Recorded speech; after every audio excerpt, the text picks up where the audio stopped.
Hello everyone, welcome back to my channel. Unknown omega का next part लेके आई हूँ गाइस। वॉइस पर मत जाना, मेरा वॉइस थोड़ा सा लो लग सकता है आप सभी को, तबीयत थोड़ा सा ख़राब है तो इग्नोर करना, स्टोरी लाइन पर ध्यान देना। तो चलिए शुरू करते हैं आज का पार्ट।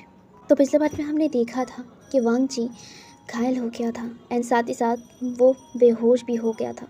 उसे लग रहा था कि वो शायद अब नहीं बचेगा। उसे पता नहीं क्या हो रहा है उसके साथ, बस उसे फिक्र तो विंग की हो रही थी। वो विंग के लिए टेंशन कर रहा था एंड उसी का फ़ायदा उठाकर कहीं ना कहीं वो क्रीचर्स वांग जी के ऊपर हमला कर दिया था, जिसकी वजह से वांग जी घायल भी हो गया था एंड वो ज़मीन पर गिर गया था। अब वांग जी की आंखें खुलती हैं। वांग जी धीरे धीरे अपनी आंखों को खोलता है। उसे लाइक अपनी आंखों के सामने सब कुछ ब्लरी दिख रहा था। वांग जी अपनी आंखों को पूरी तरीके से खोलता है। खोलने के बाद उसके सामने लाइक एक लैंप को वो देख पा रहा था। उसे पता नहीं वो कहाँ है। वांग जी अपने गर्दन को भी हिला नहीं पा रहा था। वांग जी जो अपने होश में धीरे धीरे आ रहा था और वो सोच रहा था कि वो कहाँ है। कुछ देर बाद उसे याद आता है कि वो तो जंगल में था, लेकिन अब वो कहाँ है। वांग जी अपने आंखों को मतलब इधर उधर रोल करने की कोशिश कर रहा था, देखने की कोशिश कर रहा था कि आखिर वो कहाँ है। बहुत देर लाइक सारी मतलब सब कुछ देखने के बाद उसे वो हैरान हो जाता है। वो अपने जिंगशी में था। वो जिंगशी कैसे आया। उसके बाद उसे याद आता है कि वो तो जंगल में था। जंगल में उन अजीब क्रीचर्स के सामने वो लड़ाई कर रहा था। फिर वो विंग के बारे में याद करता है। विंग जो उसके साथ था अचानक गायब हो गया। विंग कहाँ है, वो कहाँ है, वो क्यों जिंगशी में है, उसे समझ नहीं आ रहा था। वांग जी जो हिलने की कोशिश कर रहा था लेकिन वह हिल नहीं पा रहा था। वांग जी जो लाइक पैनिक हो गया था। वांग जी जो अपने हाथ पैर को हिलाने की कोशिश कर रहा था लेकिन उससे बहुत ज़्यादा पेन हो रहा था। उसे समझ नहीं आ रहा था कि वो जिंगशी में क्या कर रहा है। वो तो जंगल में था, विंग कहाँ है। वांग जी जो आवाज़ करता है जिसकी वजह से एक इंसान उसके पास दौड़ कर आता है। वो कहता है मत हिलो, तुम्हें चोट लगी है, मत हिलो। यहाँ पे वांग जी जो इस वॉइस को पहचान गया था। वांग जी कहता है विंग, विंग ये तुम हो। विंग तुम कहाँ गए थे और मैं यहाँ क्या कर रहा हूँ यहाँ पे। जी हाँ विंग था। विंग कहता है शांत हो जाओ, पहले तुम आराम करो, बाद में बात करेंगे। यहाँ पे जो वांग जी था, वांग जी कहता है नहीं, मुझे जानना है मैं यहाँ क्या कर रहा हूँ और तुम कहाँ चले गए थे और वहाँ पे वो सब तुम ठीक तो हो ना। यहाँ पे विंग कहता है हाँ मैं ठीक हूँ, तुम शांत हो जाओ, पहले तुम रेस्ट करो। यहाँ पे वांग जी नहीं मान रहा था। वांग जी कहता है नहीं, तुम मुझे बताओ, तुम ठीक तो हो ना, तुम कहाँ गए थे, मैं तुम्हें कितनी बार बुलाया और मैं जिंगशी कैसे आया, मैं यहाँ कैसे आया। यहाँ पे जो विंग था, विंग कहता है मैं बताऊँगा, पहले पहले तुम ठीक हो जाओ। यहाँ पे विंग की बातें सुनकर वांग जी कहता है नहीं, मुझे अभी जानना है, मुझे अभी जानना है। कुछ देर बाद जिंगशी में दो इंसान आया। यहाँ पे एक इंसान वहाँ पे आते हुए वांग जी के पास आता है। वांग जी के जो सिर है उस पर हाथ रखता है और कहता है शांत हो जाओ वांग जी। वो लैन चीचैन थे। लैन चीचैन अपने भाई को देखते हुए कहता है शांत हो जाओ, सब कुछ ठीक है। यहाँ पे लैन चीचैन की आवाज़ सुनकर वांग जी कहता है भाई भाई आप यहाँ, मैं यहाँ कैसे आया और आप लोग यहाँ पे जो लैन चीचैन थे, लैन चीचैन कहते हैं वांग जी शांत हो जाओ, तुम अभी ज़्यादा बात मत करो। यहाँ पे जो वांग जी था, वांग जी कहता है आप लोग क्यों मेरे साथ ऐसा कर रहे हैं, मुझे बताइए आखिर हुआ क्या है, मैं यहाँ कैसे, वो वो वो क्रीचर्स वो ऐसे अजीब क्यों थे। यहाँ पे लैन शिचैन के पीछे से ही लैन कुरेन सामने आते हैं और उसके बाद वो कहते हैं वांग जी शांत हो जाओ, इतना पैनिक मत हो, हीलर ने कहा है तुम ज़्यादा पैनिक होगे तो तुम्हारी सेहत के लिए ये अच्छा नहीं है। यहाँ पे जो वांग जी था, वांग जी कहता है पर मैं यहाँ कैसे आया। वांग जी की बातें सुनकर लैन शिचैन कहते हैं तुम्हें विंग यहाँ पे लाया है। यहाँ पे जो वांग जी था, वांग जी कहता है विंग, विंग तो तुम जानते थे कि मैं यहाँ पे रहता हूँ। यहाँ पे जो विंग था, विंग चुप था। यहाँ पे जो लैन चिरैन थे वो कहते हैं उसे पता नहीं होगा तो और किसे पता होगा। यहाँ पे जो वांग जी था, वांग जी हैरानी से अपने अपने अंकल की तरफ देखता है। यहाँ पे अंकल बहुत ही गुस्से में विंग की तरफ देख रहे थे। यहाँ पे जो लैन शिचैन थे, लैन शिचैन बात को संभालते हुए वांग जी को कहता है वांग जी तुम पहले थोड़ा सा रेस्ट करो, अभी अभी तुम हिलो मत वरना तुम्हारे बैग के जो बैंडेजेस हैं वो खुल जाएंगे। यहाँ पे वांग जी कहते हैं बैंडेज, मुझे मुझे मुझे हुआ क्या था, मैं मैं तो वहाँ पे बेहोश हो गया था। यहाँ पे वो विंग की तरफ देखता है और कहता है विंग, विंग तुम ठीक तो हो ना। यहाँ पे वांग जी के सामने विंग घुटनों पर बैठता है। लाइक वांग जी बेड पर था एंड विंग मतलब अपने घुटनों पर बैठकर वांग जी के हाथ पर हाथ रखता है और कहता है मैं ठीक हूँ, तुम रेस्ट करो। यहाँ पे जो वांग जी था, वांग जी कहता है पर मैं जानना चाहता हूँ आखिर ये हो क्या रहा है मेरे साथ। यहाँ पे जो वांग जी के सिर पर विंग हाथ फेरते हुए कहता है तुम शांत हो जाओ, सब कुछ बताऊंगा, समय आने दो। यहाँ पे ये सुनकर जो लैन चिरैन थे वो गुस्से में कहता है, तुम तुम दूर रहो उससे, तुम्हारी वजह से ये सब हुआ है। अगर अगर तुम मेरे नेफ्यू की ज़िंदगी में नहीं आते तो आज मेरा नेफ्यू ठीक रहता। यहाँ पे ये सब सुनकर जो वांगजी था, वांगजी अपने अंकल की तरफ देखता है और वो कहता है, अंकल अब विंग से इस तरह बात क्यों कर रहे हैं? और मतलब वो मेरे ज़िंदगी में आया, मतलब आप क्या कह रहे हैं? वो विंग की तरफ देखकर कहता है, वांगजी विंग की तरफ देखते हुए कहता है, विंग ये सब क्या हो रहा है? क्या क्या क्या अंकल तुम्हें जानते हैं? तुम हो कौन? यहाँ पे वो लगातार पैनिक हो रहा था और उसे उतना ही ज़्यादा उसकी तबीयत ख़राब हो रहा था। यहाँ पे जो लैन शीचैन थे, लैन शीचैन तुरंत ही हीलर को बुलाने लगता है। हीलर जो कुछ देर बाद आ भी जाते हैं। उसके बाद हीलर वांगजी को चेक करते हैं और वो कहते हैं अभी के लिए उन्हें रेस्ट करना ही होगा। और ये कहकर वो कुछ दवाई वांगजी को ज़बरदस्ती पिला देते हैं। उसके बाद वांगजी लेट जाता है, वांगजी सो जाता है। यहाँ पे वांगजी सोने के बाद लैन चिरैन जो गुस्से में विंग की तरफ देख रहा था, यहाँ पे जो लैन शीचैन थे, लैन शीचैन अपने अंकल को बाहर आने के लिए बोल रहा था और साथ ही साथ विंग को भी बाहर आने के लिए बोल रहा था। यहाँ पे विंग, लैन चिरैन और लैन शीचैन वो बाहर आते हैं। बाहर आने के बाद लैन चिरैन गुस्से में विंग की तरफ कहता है, तुम दोबारा क्यों आए हो? हाँ, तुम्हें मैंने कहा था ना कि तुम मेरे नेफ्यू के लाइफ से बाहर निकलोगे। तुम क्यों आए हो दोबारा उसके लाइफ में? यहाँ पे जो विंग था, विंग अपने सिर को नीचा कर लिया था। यहाँ पे जो लैन चिरैन थे, लैन चिरैन कहते हैं, देखो तुम्हारी वजह से आज मेरी नेफ्यू का इस हालत हो गया है। अगर ऐसा ही चलता गया, अगर मेरे नेफ्यू को कुछ हुआ ना तो मैं इस बात तुम्हें नहीं छोड़ूंगा। अगर मेरे नेफ्यू को कुछ भी हुआ तो मैं सच में तुम्हें नहीं छोड़ूंगा, मैं तुम्हें जान से मार दूंगा। यहाँ पे वो गुस्से में ये सब बोल रहे थे। यहाँ पे लैन शीचैन बात को संभालते हुए कहता है, अंकल आप शांत हो जाइए, आप ये मत भूलिए कि विंग ही उसे यहाँ पे लाया है और आप इस तरीके से उसके साथ बात नहीं कर सकते हैं। यहाँ पे जो लैन चिरैन थे, लैन चिरैन कहते हैं, तो समझाओ इसको जाने के लिए कहो वांगजी की लाइफ से। यहाँ पे लैन शीचैन कहते हैं, अंकल बस बहुत हो गया, और कितना उसे दूर रखेंगे वांगजी से? आखिर अब कितना अपने नेफ्यू की ज़िंदगी को ख़राब करेंगे? यहाँ पे ये सुनकर लैन चिरैन शीचैन की तरफ देखते हैं और वो कहते हैं, शीचैन ये तुम क्या कह रहे हो? मैं अपने नेफ्यू की ज़िंदगी ख़राब कराऊँ? मैं नहीं, बल्कि ये मनहूस विंग उसका लाइफ ख़त्म कर रहा है। अगर वो विंग वांगजी की लाइफ में ना आता, मेरे नेफ्यू की लाइफ में नहीं आता, तो आज वांगजी का इस हालत नहीं होता। यहाँ पे लैन शीचैन कहते हैं, अंकल बस बहुत हो गया, मैंने बहुत बर्दाश्त कर लिया इतने दिन, इतने महीने। मैंने आपकी बात को मानकर वांगजी को लगातार मैं उसी दवाई को पिलाता रहा जिससे उसकी याददाश्त में जो विंग था वो विंग मिट जाए। मैं आपके बातों पर चल रहा था, लेकिन इस बार नहीं, बहुत हो गया है। अब वांगजी को अपने प्यार के साथ जीने दो, बहुत हो गया है। अब उसे सब कुछ जानना होगा, सब कुछ सच जानना होगा, और मैं इस बार उसे वो सब दवाई नहीं पिलाऊंगा। और मैं अब वांगजी के साथ हूँ। इतने दिनों तक मैंने आपका साथ दिया है अंकल, लेकिन इसमें सिर्फ मैंने यही देखा है अपने भाई को रोते हुए, अपने भाई को कंफ्यूज होते हुए, अपने भाई को ऐसी हालत में देखकर। नहीं, इस बार नहीं, मैंने बहुत सह लिया है। यहाँ पे लैन शीचैन की बातें सुनकर लैन चिरैन कहता है, शीचैन तुम अपना हद पार कर रहे हो। यहाँ पे जो शीचैन थे वो भी कहते हैं, और आप भी हद पार कर रहे हैं। वांगजी बड़ा हो चुका है, वो अभी 30 साल का है और उसे समझ आता है कि वो अपने लाइफ में क्या कर सकता है और क्या नहीं। उस वक्त वो टीनेज था, मैं मान लेता हूँ, लेकिन इस बार वो टीनेज नहीं है, वो बड़ा हो चुका है। अब वो अपने लाइफ के डिसीजन को वो ले सकता है। अगर उसे ज़बरदस्ती कुछ भुलाया जाएगा तो इसमें उसकी ही ज़िंदगी रिस्क में आ जाएगा। और मैं कभी भी एक भाई होने के नाते अपने भाई को इस तरह दर्द में नहीं देख सकता हूँ। और वो विंग की तरफ देखता है और कहता है, मुझे माफ़ कर देना, जो मैं इतने दिनों से कर रहा था, मुझे माफ़ कर देना। यहाँ पे लैन शीचैन की बातें सुनकर विंग कहता है, आप माफ़ी मत मांगिए, जो वो कह रहे हैं वो सही कह रहे हैं। शायद मैं वांगजी के लिए एक मनहूसी हूँ, मैं उसके लाइफ में रहना डिज़र्व नहीं करता हूँ। यहाँ पे जो लैन चिरैन कहता है, बस बहुत हो गया नाटक, और नाटक मत करो। अब मेरे इस नेफ्यू के सामने तुम नाटक कर रहे हो, मुझे बहुत अच्छे से पता है तुम सिर्फ नाटक कर रहे हो, सिर्फ नाटक। तुम जैसे घिनौनी, तुम जैसे इंसान को सिर्फ ही नाटक करना ही आता है। जैसे तुम्हारी माँ जो 1 नंबर की कैरेक्टरलेस थी। यहाँ पे ये सुनकर विंग की आंखों में गुस्सा दिखने लगता है और वो लैन चिरैन के ऊपर चिल्ला कर कहता है, बस आपने मेरे बारे में बोला है, मैं मान लूँगा, लेकिन आप मेरे मदर के बारे में एक भी गलत शब्द नहीं बोलेंगे। मैंने मान लिया कि मेरी गलती थी, पर इसका मतलब ये नहीं कि आप मुझे जो कहें, लेकिन मेरे माँ के ऊपर एक उंगली भी मत उठाइए। ये सुनकर लैन चिरैन कहता है, हाँ देखा तुमने, देखो इसकी मुँह की कितनी बड़ी बड़ी बातें।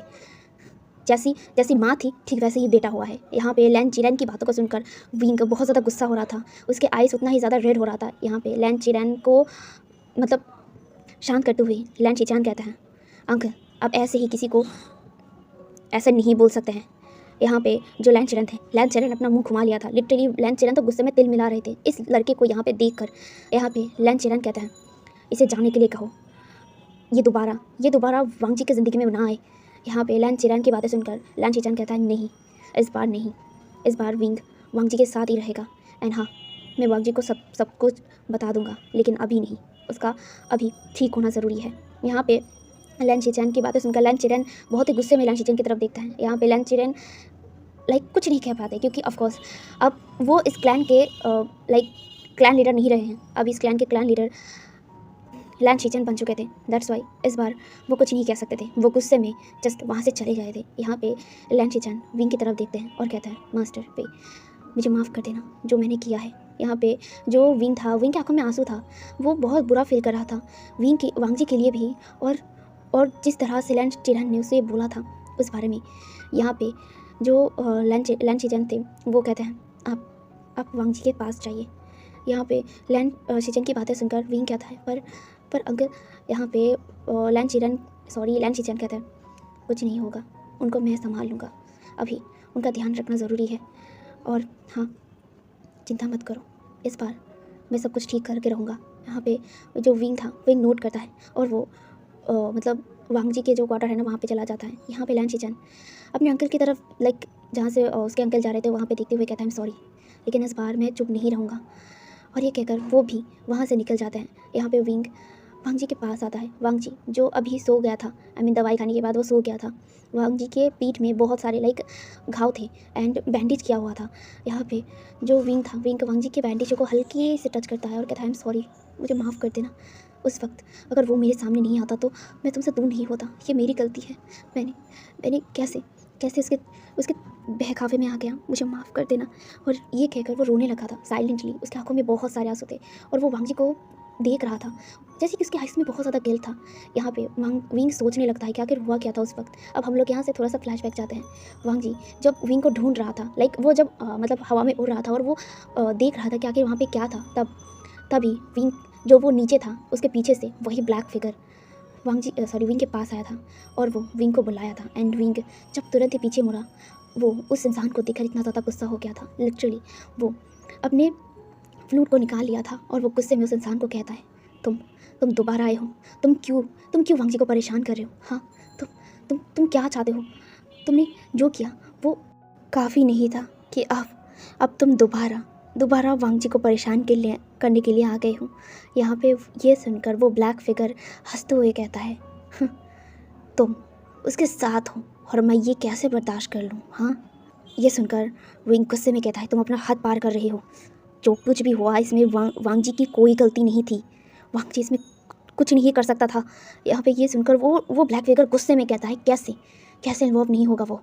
मैं तब तक नहीं रुकूंगा जब तक मैं उसे मार ना लूँ, और तुम मेरे रास्ते का कांटा बन रही हो, इसीलिए मुझे तुम्हें मारना ही होगा। यहाँ पे ये सुनकर विंग हंसता है और कहता है, सच में तुम्हें लगता है कि तुम मुझे मार सकते हो? यहाँ पे ये सुनकर वो लड़का गुस्से में विंग की तरफ देखता है। यहाँ पे विंग एक स्मॉक करता है और वो अपने फ्लूट को बजाने लगता है एंड उसकी फ्लूट की धुन से बहुत सारे जो घोष थे ना, पपेट थे, वो जिंदा हो गए थे एंड वो लगातार उस ब्लैक फिगर के ऊपर वार कर रहा था। एंड वो ब्लैक फिगर अपने जो ब्लैक एनर्जी है उससे उस जो घोष थे ना उन सबको हरा रहा था। और यहाँ पे वो दोनों लड़ते लड़ते थोड़ा दूर चले गए थे वांग जी से एंड इसी का फ़ायदा उठाकर वो ब्लैक फिगर वांग जी के ऊपर अलग से अपने पावर से उन अलग क्रीचर्स को भेजा था वांग जी को मारने के लिए। एंड वांग जी को मारने में वो ब्लैक फिगर कामयाब हो गया था एंड जब उसका प्लान सक्सेसफुल हो गया था उसके बाद वो खुद वहाँ से चला गया था। विंग को पहले कुछ समझ नहीं आया, जब उसे समझ आया वो दौड़ कर वांग जी को ढूंढने गया था एंड वहाँ पे उन सब क्रीचर्स के बीच में वांग जी को इस तरह घायल देखकर लिटरली वो टूट गया था।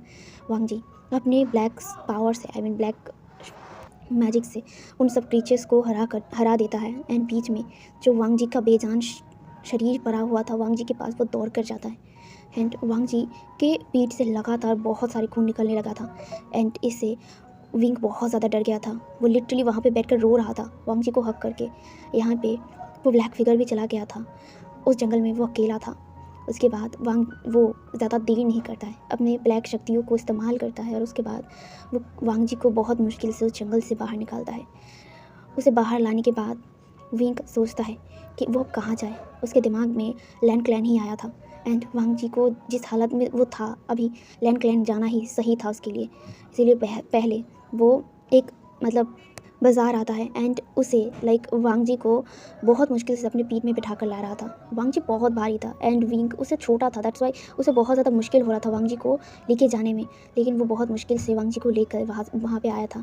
उसके बाद वो एक हीलर के पास वांग जी को लेके गया था। वहाँ पे वांग जी की बैंडेज करवाया गया था। वांग जी तब होश में नहीं था, लिटरली उसकी पूरी बॉडी ठंडा पड़ गया था, जैसे कि उसके शरीर से उसकी रूह जैसे छोड़ रहा था एंड उतना ही ज़्यादा विंग खुद को कोस रहा था एंड वो डर रहा था वांग जी को खोने से एंड लिटरली वो सारा दिन नहीं सोया था वांग जी।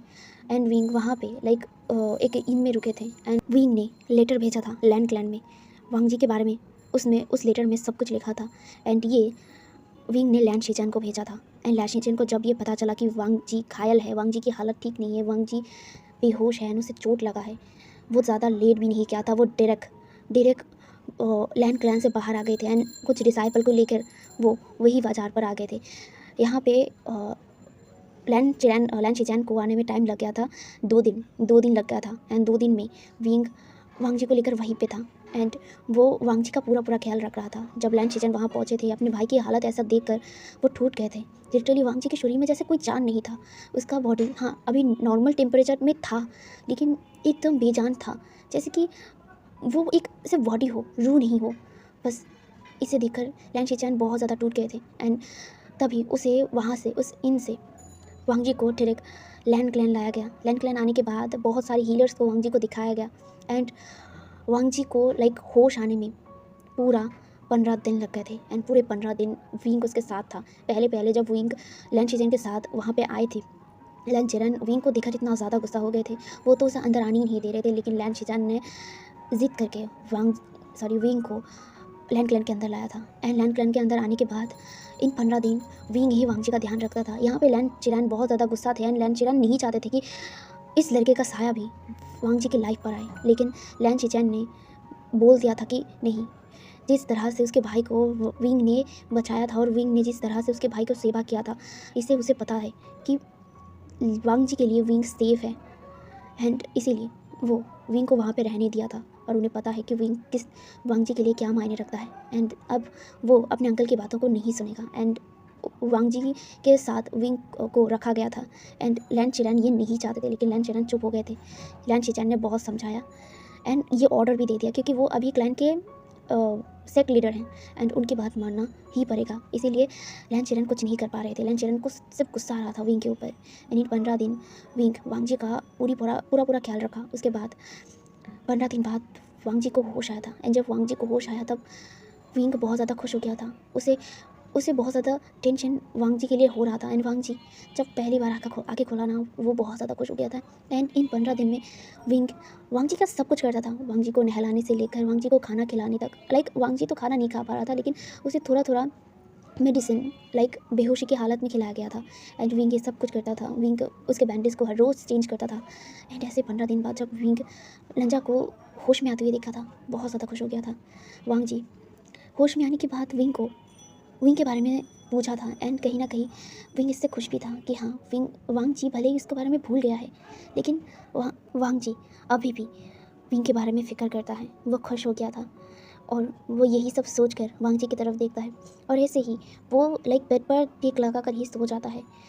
अब यहाँ से नेक्स्ट मॉर्निंग का दिखाया जाता है। नेक्स्ट मॉर्निंग विंग की आंखें खुलती है। विंग जो सबसे पहले आंखें खुलने के बाद वांग जी का चेहरा देखता है। वांग जी का चेहरा विंग के बहुत क्लोज था। वो बेड के नीचे बैठा हुआ था और अपना सिर को बेड के किनारे पर रखा था एंड वांग जी का सिर वहीं पे था। वांग जी जो पहले ही उठ गया था और विंग को वो ऐसे ही देख रहा था। यहाँ पे विंग वांग जी की तरफ देखता है और वो कहता है तुम उठ गए, तुम्हें पानी पीना है, तुम्हें कुछ चाहिए। और ये कहकर वो उठ जाता है। उठने के बाद वो साइड टेबल से पानी लेता है और वांग जी के पास आता है और वांग जी को पिलाने लगता है। वांग जी पानी पीता है। उसके बाद वो विंग की तरफ देखता है और वो कहता है तुम कौन हो, मुझे मुझे तुम्हारे बारे में क्यों याद नहीं है, और अंकल तुम्हारे बारे में क्या बोल रहे थे। मुझे ये सब जानना है विंग। मुझे नहीं पता तुम कौन हो, पर मुझे लगता है कि मैं तुम्हें जानता हूँ। तुम हो कौन, मुझे बताओ, मैं जानना चाहता हूँ। यहाँ पे ये सुनकर विंग चुप हो गया था। यहाँ पे विंग को चुप देखकर वांग जी कहता है, हाँ प्लीज़ मुझसे मत छुपाओ। तुम इतने दिन से तुम मुझे जानते थे, तुम लैंड क्लैन के बारे में जानते थे, इनफैक्ट अंकल भी तुम्हें जानता है। मुझे बताओ तुम हो कौन, तुम्हारे साथ मेरा कोई रिश्ता है क्या। मुझे नहीं पता, मुझे याद नहीं है, मुझे बताओ। और ये कहकर वो विंग की तरफ बहुत होपफुली देखता है। यहाँ पे विंग वांग जी की तरफ देख रहा था।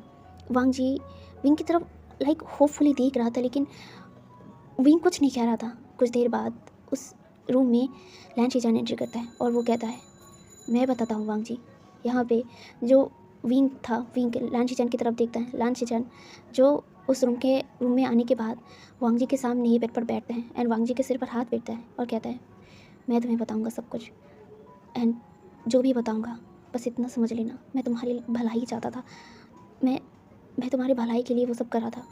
यहाँ पे लैंड शीजन की बातें सुनकर वांग जी समझ नहीं पाता और वो अपने भाई की तरफ देखता है और कहता है, भाई आप क्या कहना चाहते हैं। यहाँ पे जो लैंड शीजन वांग जी के हाथ पे हाथ रखता है और कहता है, ये तकरीबन 6 महीने पहले की बात है, जब तुम एक नाइट हंट के लिए गए थे। यहाँ पे वांग जी कहता है, नाइट हंट। अब यहाँ से एक फ्लैशबैक शुरू होता है, वो भी 6 महीने पहले की। यहाँ पे 6 महीने पहले वांग जी एक नाइट हंट के लिए गया था एंड उस वक्त नाइट हंट में उसके साथ डिसाइपल्स थे एंड वो नाइट हंट करने के लिए चेंगशियन गांव पे गया था। चेंगशियन गांव जो बहुत बड़ा गांव था, लाइक एक सेक्ट की तरह ही, लेकिन वो सेक्ट नहीं था, बस एक गांव था जो लाइक वहाँ पे कोई मुखिया भी नहीं था। वहाँ पे वो नाइट हंट करने के लिए गया था बहुत सारे डिसाइपल्स को लेकर एंड वहाँ पे जाने के बाद वांग जी वहाँ पे नाइट हंट कर रहा था। तभी उसके कानों में एक प्यारी सी हंसी की आवाज़ आती है। वांग जी जो नाइट हंट के दौरान अपने माइंड को कभी डिस्ट्रैक्ट नहीं होने देता था, लेकिन पहली बार उसका माइंड किसी के ऊपर डिस्ट्रैक्ट हुआ था एक हंसी की आवाज़ से। वो इस हंसी में जैसे खो गया था। कुछ देर ये हंसी लाइक चलता रहा और वांग जी जो इससे डिस्ट्रैक्ट हो गया था, वांग जी जो गुजिन प्ले कर रहा था, वो अचानक गुजिन को रोक दिया था एंड वो ढूंढने लग गया था कि आखिर ये स्माइल इतनी हंसी की आवाज़ कहाँ से आ रहा था। उसे पहले कुछ दिखाई नहीं दिया। उसके बाद उसकी नज़र एक पॉन्ड में गया जहाँ पे एक लड़का जो स्विमिंग कर रहा था एंड वो लड़का बहुत हंस रहा था और उसके पीछे और एक लड़का दौड़ रहा था, लाइक मतलब स्विमिंग कर रहा था और उससे पकड़ने की कोशिश कर रहा था। वांग जी की नज़र पहले ही सामने वाले लड़के के ऊपर गया था। वो लड़का जो बहुत ज़्यादा हंस रहा था, दिखने में बहुत ज़्यादा खूबसूरत था, उसके लिप्स से नीचे एक मोल था, वो बहुत ज़्यादा खुश दिख रहा था एंड बहुत ज़्यादा मज़ा कर रहा था। और पीछे एक और लड़का था जो उसे पकड़ने की कोशिश कर रहा था। पहली बार उस लड़के को देखकर वांग जी के दिल में एक अजीब सी फीलिंग्स दौड़ रहा था। उसे वो पता नहीं था वो कैसी फीलिंग्स थी। वांग जी उस लड़के को बहुत देर से घूर रहा था। कुछ देर बाद एक डिसाइपल वांग जी के पास आकर वांग जी को बो करते हुए कहता है, मास्टर क्या आप यहीं पे खड़े रहेंगे।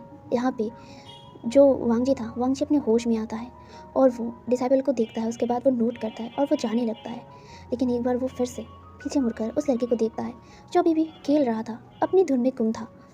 वांग जी ऐसे ही देखते हुए वहाँ से चला जाता है। वो इन में ठहरा था एंड ये गाँव बहुत बड़ा था, तो इसीलिए उसे नाइट हंट में बहुत दिन यहाँ पे रुकना था, इसीलिए वो इन में रह रहा था एंड वो सब डिसाइपल्स भी उस इन में रह रहे थे। वांग जी इन में आने के बाद अपने कमरे पर आता है और आने के बाद वो बार बार उस लड़के के बारे में याद कर रहा था। वो याद नहीं करना चाहता था, लेकिन कहीं ना कहीं उसके माइंड में वो लड़का आ रहा था, वो कैसे हंस रहा था, कैसे मस्ती कर रहा था, उसकी स्माइल, उसकी आइज़, उसके ग्लोइंग फेस कहीं ना कहीं से याद आ रहा था एंड वांग जी इससे इरिटेट हो रहा था। वांग जी बहुत बार मेडिटेट करने की भी कोशिश करता है, लेकिन कहीं ना कहीं वो मेडिटेट नहीं कर पा रहा था। जब भी वो अपनी आंखों को बंद कर रहा था, उसी लड़के का फेस उसके चेहरे पर झलक रहा था एंड वो उस लड़के को याद कर रहा था ऐसे ही वो पूरी रात गुजर जाता है एंड वांग जी ठीक से सो भी नहीं पाया था। नेक्स्ट मॉर्निंग वो लोग फिर से नाइट हंट के लिए बाहर निकले थे एंड वो लोग अब वहीं पे लाइक कुछ वाटर घोस्ट को मारने के लिए गए थे एंड वांग जी ने बहुत आसानी से उन वाटर घोस्ट को मार दिया था। एंड यहाँ पे वांग जी के स्किल देखकर बहुत सारे लोग लाइक हैरान भी हो रहे थे एंड बहुत सारे लोग तारीफ भी कर रहे थे वांग जी को कोई फ़र्क नहीं पड़ता है कि लोग क्या कह रहे हैं, लोग क्या सोच रहे हैं। वो सिर्फ अपना काम कर रहा था।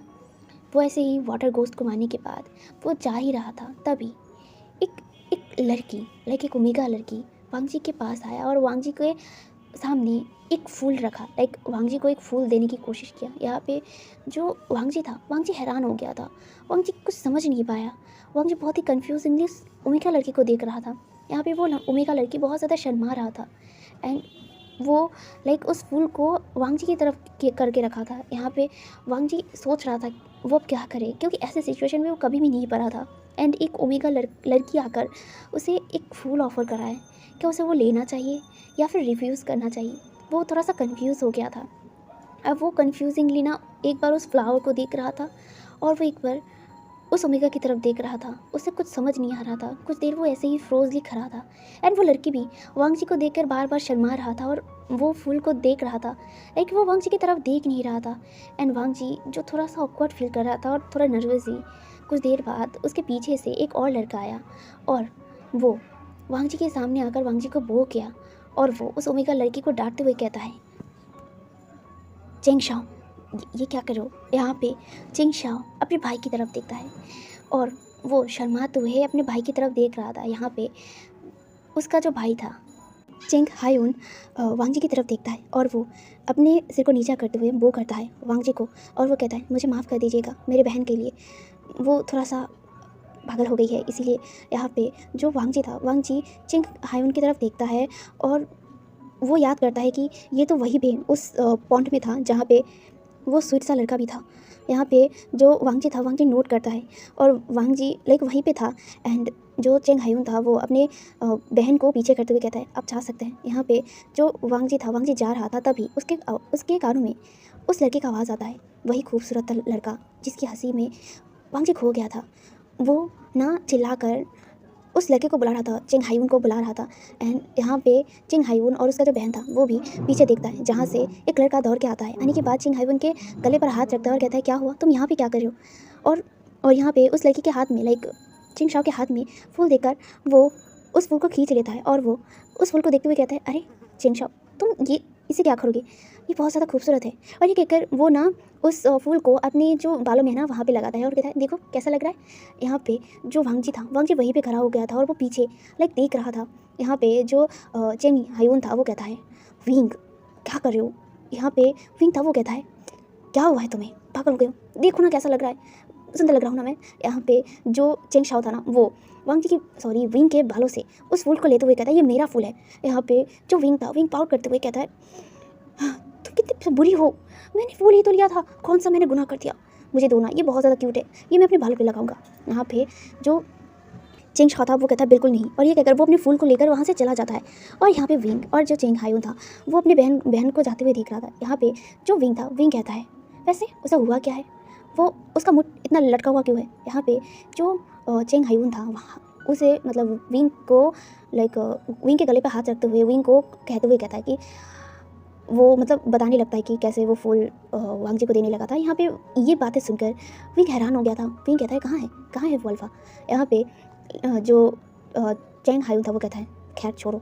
और ये कहकर वो लोग ऐसे बात करते करते हंसते हुए बात करते करते चले जाते हैं। एंड वांग जी वहीं पे खड़ा था एंड उस लड़के का नाम सुनकर वो उस नाम को दोहराते हुए कहता है, विंग, हाँ विंग नाम है उसका। और ये कहता है, उसके बाद वो वहाँ से चला जाता है। वो उसके मन में सिर्फ एक ही नाम आ रहा था, विंग, उस लड़के का नाम विंग है। और ऐसे ही कहकर वो फिर से लाइक इनमें आ जाता है एंड वो सारा दिन विंग के बारे में सोचता है, पता नहीं वो लड़का कहाँ पे रहता है, उसकी फैमिली कौन है एंड वो लड़का उसे क्या लगता है। एंड वो स्मेल से पता कर लिया था कि यहाँ पे जो चेंग हायून था और चेंग शाओ और साथ ही साथ विंग भी ओमेगा था, क्योंकि उनके जो फेरोमोन्स थे वो बाहर आ रहे थे। एंड उसे पता लग गया था कि वो तीनों ही ओमेगा है। यहाँ पे जो वांग जी था, वांग जी पूरा दिन विंग के बारे में सोचता है। उसके बाद ऐसे ही उसके दिन चलने लगे थे एंड वो वहाँ पे मतलब नाइट हंट करता था, क्योंकि यहाँ पे बहुत सारे लाइक केसेस आ रहे थे एंड वांग जी वहीं पे सॉल्व कर रहा था। एंड बाद में वो विंग को देख भी लेता था, क्योंकि विंग लाइक बहुत ज़्यादा हंसमुख टाइप का था और वो हंसता था, खेलता था, अपने दोस्तों के साथ बहुत मस्तियाँ करता था। एंड वांग जी कहीं ना कहीं विंग की तरफ देखा करता था। ऐसे ही एक दिन जब वो नाइट हंट कर रहा था, तभी एक बड़े से दानव के चंगुल में वांग जी फंस गया था। हाँ, वांग जी अपनी पूरी कोशिश कर रहा था, लेकिन वो ना एक स्नेक टाइप का था। एंड वो ना गांव के एकदम लास्ट में था, एकदम लास्ट में जो जंगल टाइप का था ना, वहाँ पे था। वो घोस्ट टाइप था लाइक, लेकिन वो स्नेक की तरह दिख रहा था एंड वो उससे लड़ रहा था। एंड तभी वांग जी के ऊपर वो स्नेक लाइक जहरीला जो गैस होता है ना, लाइक एक जहरीला स्मोक टाइप, उससे अटैक किया था। एंड वांग जी इसे संभाल पाए, तभी वो जहरीला गैस वांग जी के लाइक क्लोज आ गया था, उसे टच भी कर लिया था। एंड वांग जी जो उस जहर से प्रभाव पे पड़ गया था, वांग जी जो सब कुछ धुंधला दिख रहा था, तभी एक एक जो फ्लूट है ना, उसके धुन उसके कानों में आता है। वांग जी जो उस धुन की तरफ देखता है जहाँ पे उस धुन की आवाज़ आ रही थी, वहाँ पे वही ओमेगा, वही वही लड़का जो बांसुरी बजा रहा था और वो चलते हुए वहाँ पे आ रहा था। और उससे फ्लूट की आवाज़ से ना वो जो स्नेक था वो धीरे धीरे अपनी जो शक्तियाँ थी ना वो धीरे धीरे खोने लगा था। एंड वो स्नेक धीरे धीरे कमज़ोर होते जा रहा था। एंड इसी का फ़ायदा उठाकर पीछे से वही जो चेंग हायून था, चेंग हायून मतलब उस क्रीचर्स को मार देता है। एंड यहाँ पे जो वांग जी था, वांग जी जिसके अंदर जहर फैल गया था, यहाँ पे विंग दौड़कर वांग जी के पास आता है। वांग जी जो अपने घुटनों पर आ गया था, यहाँ पे विंग वहाँ पे आने के बाद वांग जी का हाथ, वांग जी के बिना पूछे वांग जी के हाथ को पकड़ता है और वो लाइक चेक करने लगता है कि कितनी दूर वो जहर गया था। एंड वांग जी विंग को देख रहा था, उसे वो दर्द भी फील नहीं हो रहा था विंग को सामने देखकर। उसका दिल तो जैसे धड़क रहा था, ज़ोर ज़ोर से बीट कर रहा था, चिल्ला रहा था। एंड यहाँ पे विंग वांग जी का हाथ पकड़कर वांग जी को देख रहा था और वांग जी को चेक कर रहा था। यहाँ पे विंग कहता है, आप ठीक हैं? आपके अंदर जहर फैल गया है, आप उठिए। और यहाँ पे जो वांग जी था, वांग जी विंग था, विंग वांग जी को उठने में हेल्प करता है। यहाँ पे जो चेंग हायून था वो भी आता है और वांग जी को उठने में हेल्प करता है। एंड वो दोनों ही उसे लेकर लाइक गाँव के अंदर आते हैं। एंड वहाँ पे वांग जी की ट्रीटमेंट किया जाता है एंड वांग जी के अंदर से वो जहर को निकाला जाता है। यहाँ पे विंग वांग जी को बहुत हेल्प कर रहा था एंड वांग जी लगातार सिर्फ विंग को देख रहा था। यहाँ पे जो विंग जो लाइक वांग जी की तरफ देख नहीं रहा था उस तरीके से, लेकिन हाँ वो वांग जी को हेल्प कर रहा था।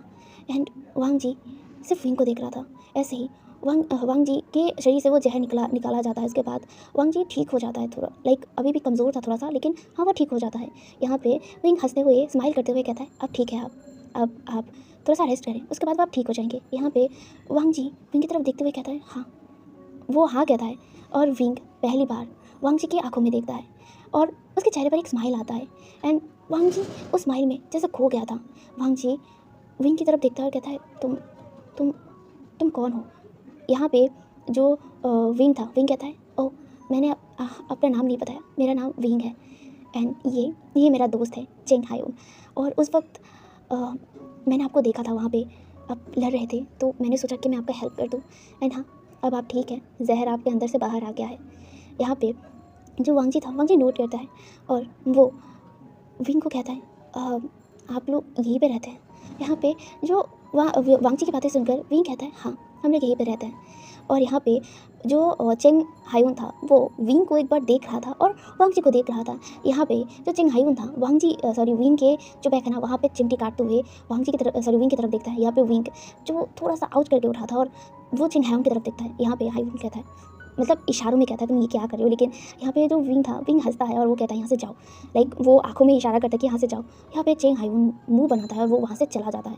यहाँ पे जो वांग जी था, वांग जी विंग की तरफ देखता है और कहता है, तुम इसी गाँव में रहते हो? यहाँ पे जो विंग था वो हंसता है और कहता है, हाँ मैं यहीं पे रहता हूँ बचपन से ही। यहाँ पे जो वांग जी था, वांग जी कहता है, बचपन से ही?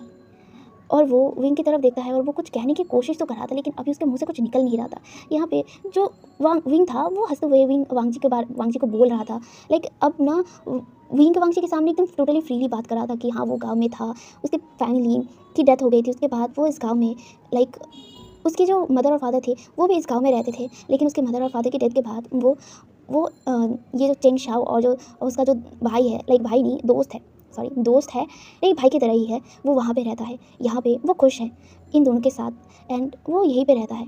एंड ऐसे ही वो बहुत सारे बातें वांग जी के साथ करता है और वांग जी विंग की पूरी बातें सुनता है। और कहीं ना कहीं जो विंग था ना, विंग बहुत ज़्यादा लाइक फ्रीली बात कर रहा था वांग जी से एंड कहीं ना कहीं वांग जी इससे खुश था। एंड ऐसे ही वो लोग बात करते करते कब रात हो जाती है, विंग को भी नहीं पता चलता और वांग जी को भी नहीं। जब 9 बज जाते हैं तब वांग जी को नींद आने लगता है। यहाँ पे ये देखकर जो विंग था, विंग हंसता है और कहता है आप सो जाइए, हम लोग कल बात करेंगे। यहाँ पे ये कहकर जो विंग था वो उठता है और वांग जी जो नोट करता है और वो लेट जाता है। और जो विंग था, विंग वांग जी की एक बार देखता है, उसके बाद वो बाहर आ जाता है। बाहर आने के बाद जो विंग था, विंग लाइक जा रहा था, तभी जो चेंग शाओ था, चेंग शाओ और जो चेंग हायुन था, वो दोनों ही उसे पकड़ लेते हैं। एंड जो विंग था, विंग तो पहले डर गया था। यहाँ पे जो विंग था, विंग उन दोनों को कहता है तुम लोग पागल हो गए हो, मुझे डरा क्यों रहे हो। यहाँ पे जो चेंग हायुन था वो कहता है क्या बात है, उस अल्फ़ा के साथ इतनी बातें कर रहे थे, वाह। यहाँ पे जो चेंग शाओ था, चेंग शाओ वांग जी की सॉरी विंग की तरफ देख रहा था, लाइक वो कुछ नहीं कह रहा था लेकिन वो विंग की तरफ देख रहा था। यहाँ पे जो विंग था, विंग उन दोनों की लाइक गर्दन पर हाथ रखता है और उन दोनों को लेके चलते हुए कहता है ऐसा कुछ नहीं है, बस उनके साथ मैं बात ही कर रहा था। यहाँ पे जो चेंग हायुन था वो कहता बातें कर रहे थे, सच में, लाइक इतना बातें तो तुम हम लोगों के साथ भी नहीं करते जितना तुम उस अल्फ़ा के साथ कर रहे थे। यहाँ पे विंग हंसता है और कहता है तुम लोग भी ना ये ख्याली पुलाव बनाना बंद करो। यहाँ पे चेंग शाओ कहता है वैसे क्या तुम्हें वोल्फा अच्छा लगता है। यहाँ पे ये सुनकर जो विंग था, विंग चेंग शाओ की तरफ देखता है, तुम पागल हो गई हो, मैं उस अल्फ़ा को जानता भी नहीं हूँ अच्छे से और मैं उसे पसंद करने लगूँगा। यहाँ पे जो चेंग शाओ था वो नोट करती है और वो विंग की तरफ बहुत ही लाइक अजीब तरीके से देख रहा था। यहाँ पे चेंग शाओ सॉरी विंग और चेंग शाओ और चेंग हायुन वो दोनों ही वहाँ से लाइक ऐसे ही बात करते करते चले जाते हैं। एंड यहाँ से हम लोग नेक्स्ट मॉर्निंग देखते हैं। नेक्स्ट मॉर्निंग वांग जी की आँखें खुलती है। आँखें खुलने के बाद वो एक्सपेक्ट कर रहा था कि वहाँ पे विंग होगा, लेकिन वहाँ पे विंग नहीं, चेंग शाओ था। चेंग शाओ जो बैठी हुई थी वहीं पे उस रूम पर और वो वांग जी को देख रही थी। वांग जी जो पहले ये देखकर डर गया था और वो कन्फ्यूजिंगली चिंग शाओ की तरफ देखता है। यहाँ पे चिंग शाओ कहता है आप उठ गए, आप पानी पीना चाहेंगे। यहाँ पे जो वांग जी था, वांग जी कहता है ठीक है कोई नहीं, मैं पी लूँगा। यहाँ पे वो खुद पानी लेता है, उसके बाद वो पीने लगता है और वो पीने के बाद वो चेंग शाओ की तरफ बहुत ही ऑकवर्डनेस की तरह देखता है। उसके बाद वो कहता है और मेरे डिसाइपल्स कहाँ हैं। यहाँ पे ये सुनकर चेंग शाओ कहता है वो लोग इनमें ही हैं और वांग जी ना इनमें नहीं था। यहाँ पे विंग ने उसे एक रूम पर लाया था, लाइक ये विंग का ही रूम था जहाँ पे वांग जी को रखा गया था। एंड वांग जी जो कमज़ोर था इसीलिए वांग जी वहाँ से नहीं जा पाया था। तो यहाँ पे जो चेंग शाओ था वो कहता है अब आप बेहतर फील करें। यहाँ पे जो वांग जी था वो नोट करता है। कुछ देर बाद वहाँ पे विंग आता है एंड विंग जो चेंग शाओ को देखकर हैरान हो गया था और वो कहता है चेंग शाओ तुम यहाँ क्या कर रहे हो। यहाँ पे चेंग शाओ कहता है नहीं ऐसे ही मैं आया था। यहाँ पे वो उठता है और जो विंग था, विंग वांग जी के लाइक वांग जी के सामने जाता है और कहता है अब आप ठीक है। यहाँ पे जो वांग जी था, वांग जी नोट करता है और वो बेड से उठता है। उठने के बाद वो अपनी तलवार को लेता है और कहता है शुक्रिया मुझे हेल्प करने के लिए। और ये कहकर वो उनको बो करता है और वो वहाँ से जाने लगता है। यहाँ पे जो चेंग शाओ था वो वांग जी की तरफ देखता है और कहता है मास्टर। यहाँ पे जो वांग जी था वो रुक गया था और यहाँ पे जो चेंग शाओ था, चेंग शाओ फिर से एक फूल निकालती है और वांग जी की तरफ करते हुए कहता है आप प्लीज़ इसे एक्सेप्ट कर लीजिए। यहाँ पे ये सुनकर जो वांग जी था वो फिर से हैरान हो गया था। यहाँ पे जो वांग जी था, वांग जी बहुत ही ऑकवर्ड के साथ उस फ्लावर को लेता है और वो उन्हें शुक्रिया कहता है और वो फिर से वहाँ से चला जाता है। यहाँ पे जो विंग था, विंग कहता है तुम मुझे बोल रही थी कल, लेकिन आज तो तुम उस अल्फ़ा के ऊपर लाइक फ्लर्ट कर रहे हो। यहाँ पे चिंग शाओ जो शर्माते हुए वांग जी की विंग की तरफ देखता है और कहता है ऐसा नहीं है, पर वो अल्फ़ा बहुत ज़्यादा हैंडसम है। यहाँ पे ये सुनकर विंग स्माइल करता है और कहता है पागल कहीं का, चलो। यहाँ पे वो दोनों भी वहाँ से बाहर निकल जाते हैं। यहाँ पे वांग जी वहाँ पे आता है। आने के बाद लाइक वो विंग के बारे में सोच रहा था एंड यहाँ पे अब ऐसे ही वांग जी के दिन बीतने लगे थे। यहाँ पे विंग और वांग जी जो बातें कर रहे थे, लाइक जब भी विंग और वांग जी बात करते थे तभी ना वो चिंग शाओ वो लड़की वांग जी और विंग के बीच आ जाती थी एंड वो वांग जी के साथ बात करने की कोशिश करता था, लेकिन वांग जी उसे लाइक उस तरह से बात नहीं करता था जिस तरह से वांग जी विंग के साथ बात करता था। और ऐसे ही विंग और वांग जी जो हमेशा बात करते थे एंड यहाँ पे उन लोगों का नाइट एंड का लाइक तकरीबन उनको 2 हफ्ते रहना था एंड 2 हफ्ते वो यहीं पे रहेगा एंड 2 हफ्ते वांग जी और विंग ऐसे ही बात करते करते कहीं ना कहीं जो विंग था, विंग वांग जी के साथ एकदम क्लोज हो गया था। एंड चेंग शाओ जो हमेशा वांग जी के साथ बात करने की कोशिश करता था, लेकिन वांग जी विंग के साथ जैसे बात करता था वैसा चेंग शाओ के साथ नहीं करता था। एंड ऐसे ही विंग और वांग जी लाइक एक दिन वो लोग एक पॉन्ड के सामने बैठे हुए थे, वो लोग ऐसे ही बात कर रहे थे। यहाँ पे जो वांग जी सॉरी विंग था, विंग कहता है अच्छा लज्जा तुम्हारे फैमिली पर कौन कौन है। यहाँ पे जो वांग जी था, वांग जी कहता है मेरे फैमिली पर मेरे सब अंकल हैं और मेरा एक ब्रदर है। यहाँ पे जो वांग जी अपने बारे में सब कुछ विंग को बताया था एंड विंग ने भी अपने बारे में बताया था। वांग जी विंग के बारे में सब कुछ जान गया था एंड विंग भी वांग जी के बारे में सब कुछ मतलब जान गया था। एंड वांग जी कहाँ रहता है, वो कौन है, ये सब कुछ के बारे में विंग जान गया था। एंड ऐसे ही विंग और वांग जी धीरे धीरे नज़दीक आ रहे थे एंड कहीं ना कहीं ये चीज़ जो चेंग शाओ थी वो देख रही थी और उसे बहुत ज़्यादा गुस्सा भी आता था, बहुत ज़्यादा बुरा लगता था एंड वो ये बर्दाश्त नहीं कर पा रही थी एंड वो सब चुपचाप सहता था। हे एवरीवन, तो मैं आज का पार्ट यहीं पे रखता हूँ। ऑलरेडी ये पार्ट मैंने बहुत लॉन्ग बनाई है क्योंकि मैं इसे जल्दी से जल्दी ख़त्म करना चाहता हूँ, तो दैट्स वाई मैं एपिसोड बढ़ा कर रहा हूँ। और देखते हैं कल वीडियो में ला पाती हूँ या नहीं, ये मेरी तबीयत के ऊपर डिपेंड करता है। मैं बता दूँगी अगर नहीं ला पाई, तो अभी के लिए यही तक। Bye bye.